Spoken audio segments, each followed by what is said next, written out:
was a Friday afternoon when the notice came. An official-looking envelope, crisp and cold, taped to the front door of the ivy-covered brick home on North Auburn Street.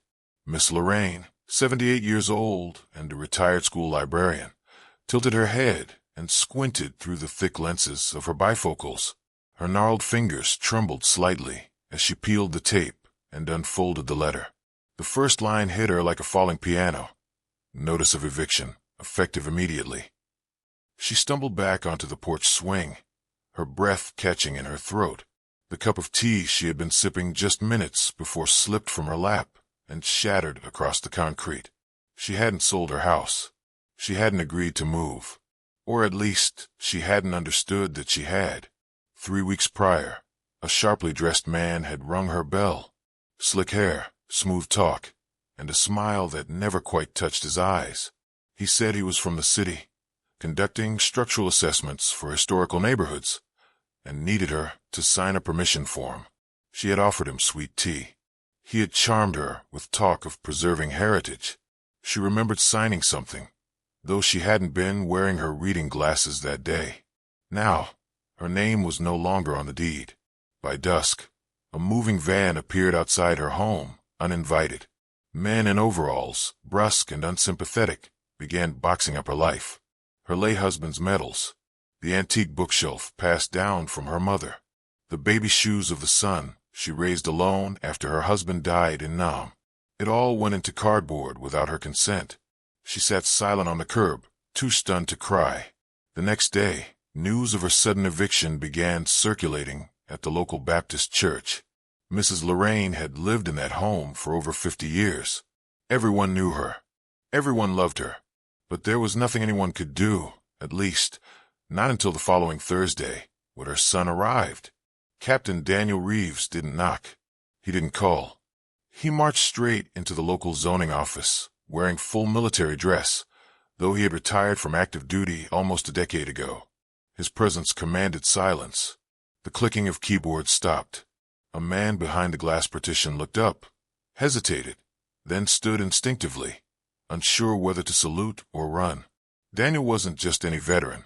He had once served as legal liaison for the U.S. Army's Judge Advocate General's Corps. That meant he knew real estate law better than most lawyers.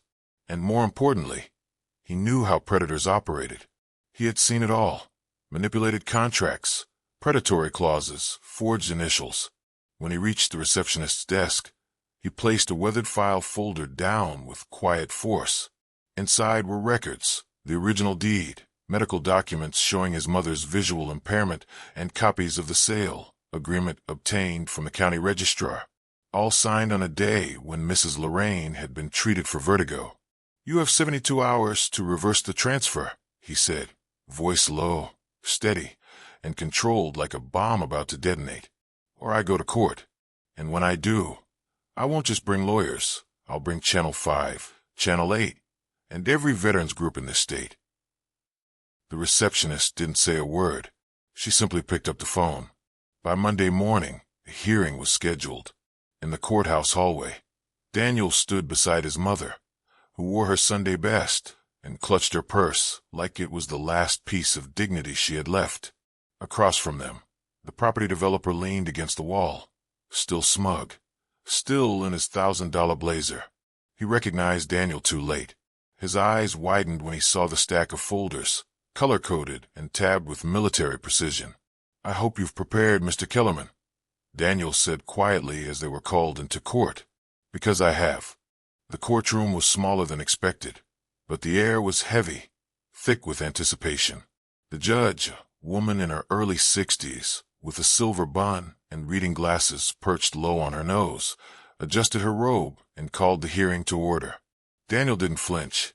He stood slowly, shoulders squared, his uniform a symbol of discipline honed by years of service.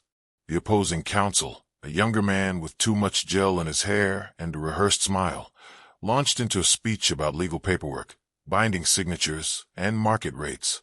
He pointed to the document signed by Lorraine as proof of voluntary sale. Daniel waited until the lawyer was done. Then he stepped forward and began not with emotion, but with evidence. First, he outlined Lorraine's documented history of vertigo, which caused frequent bouts of confusion and visual disorientation. Then came her diagnosed presbyopia, age-related vision loss, confirmed by her optometrist the very week she signed the papers.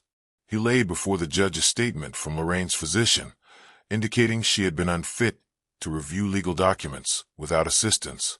Next, he played a short audio clip, a voicemail from a neighbor recorded on the day of the visit. It was the developer's voice, laughing on the phone, saying, "She won't even know what she's signing."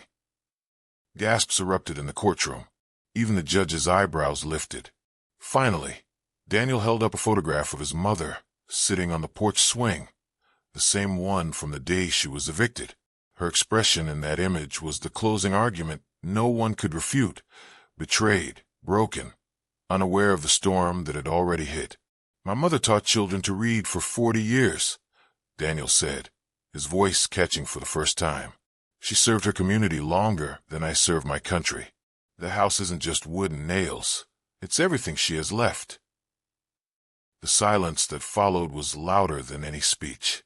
The judge called for a recess. When she returned 20 minutes later, she didn't even glance at the defense. "In light of the medical evidence, the recordings, and the timeline of events," she declared, "the sale of the property is hereby declared void due to coercion and incapacity. Full ownership will be restored to Mrs. Lorraine Reeves, effective immediately." Cheers erupted in the courtroom. Lorraine's hands flew to her mouth as tears spilled down her cheeks. Daniel didn't cheer. He just exhaled, deep and long, as if finally laying down a burden he had carried since the day the eviction notice appeared. But the story didn't end there. Word of the court ruling spread through town like wildfire. Local news stations ran the story under the headline, "Veteran Son Defends Mother from Predatory Property Scam." The community rallied. Volunteers helped move Lorraine's boxes back into her home. Someone repainted her porch. A GoFundMe was set up to fund legal help for other seniors in her neighborhood. And the man who had tried to steal her home, he found himself not only publicly disgraced, but also under investigation for similar tactics in 3 other neighborhoods. The DA's office had begun connecting the dots. 2 weeks later, Daniel returned to the courthouse, not in uniform this time, but in jeans and a flannel shirt. Lorraine sat beside him, holding a plate of homemade sweet potato pie for the judge. As the judge accepted the gift, she looked at Daniel and smiled. "Thank you, Captain Reeves," she said, "for reminding this courtroom what honor really looks like." Daniel nodded humbly, then helped his mother to her feet. They walked back home, past the tall trees lining North Auburn Street, past neighbors who waved and saluted, past the house that stood not just as a home, but as a symbol that some things cannot be bought: dignity, justice, and the fierce, unwavering love of a son for his mother.